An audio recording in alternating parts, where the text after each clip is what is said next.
kart és un vehicle monoplaça. La seva estructura bàsica és un tub. Aquest tub és del material cromomolibdè en el nostre cas i estan equipats normalment amb motors 2 temps o 4 temps que van des dels 10 cavalls de potència, com és el cas dels motors que poden portar a l'Openrack, fins a motors de gairebé 30 cavalls i més en el cas dels KFs o pujant per als casetes, els cars de marxes. Aquí a l'automobilisme, igual que en qualsevol altra cosa de la vida, has de començar sempre per baix, no? Aquí l'escala bàsica, diguéssim, és el karting, les categories més baixes, que és la categoria Benjamí, amb nens fins a 7 anys fins a 8, a partir de 8 a Leví, fins a 10 cadet, pujant júnior, sènior, i ja vas cap als cacetes, i a partir d'aquí surts del karting i pots triar ja, vol dir que és la base, ja pots triar cap a circuits, cap a ral·lis, cap a el que més bé t'hagi encaminat la base, el més bé que t'hagi anat a tu.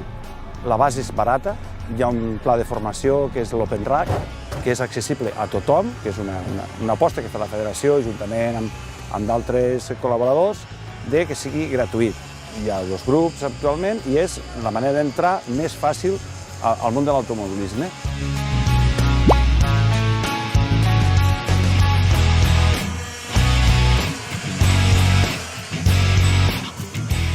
Normalment és un esport desconegut, gràcies a que va venir en Fernando Alonso. El kàrting i l'automobilisme es va fer important a Espanya. Teníem abans ral·lis amb en Sainz, però tot el que era automobilisme, diguem, de circuit no es coneixia. És conviure en família, una educació, l'educació viària, estar competint, saber perdre també la vida, perquè és molt important saber perdre. O sigui, per saber guanyar també has de saber perdre. I això és el que moltes vegades el que més els costa. I sobretot passar un cap de setmana en família, si a més tens de l'educació viària, que se'ls fa un curset i tot, és una cosa extraordinària.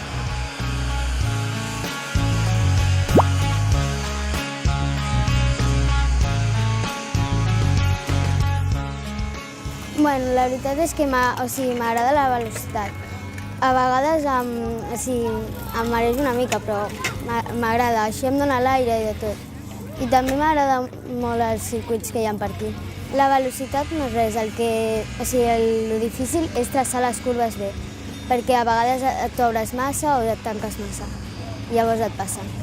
Desde que corro en el Openrack, pues he tenido que me gusta y quiero seguir adelante.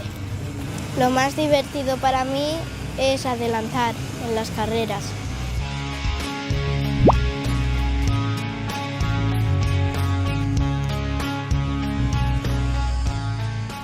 Per formar el pilot realment és que el pilot primerament se senti molt a gust dins la pista. És molt important que la pista requereixi les condicions d'un bon asfalt, en un bon agarre, i evidentment quan els nens ja van segurs dins els cars, després se'ls ensenya la conducció de com entrar a les curves d'esquerra a dreta, com traçar les escapatòries, com poder sortir. Se'ls educa amb això i d'aquesta manera, abans de sortir a pista, se'ls fa un briefing i amb aquest briefing els nens ja saben com actuar.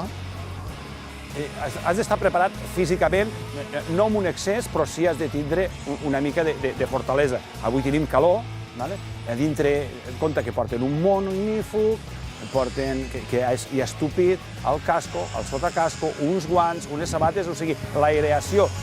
Aire fresc, per bon que corrin, no ens hi entra molt poc.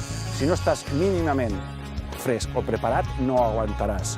Motoricitat, sí, per què? Perquè has de relacionar el girar amb el frenar, has de frenar un peu, l'altre, al mateix temps has de pensar què és el que faràs, o sigui, és tot un conjunt, és una maquinària que s'engrana sola.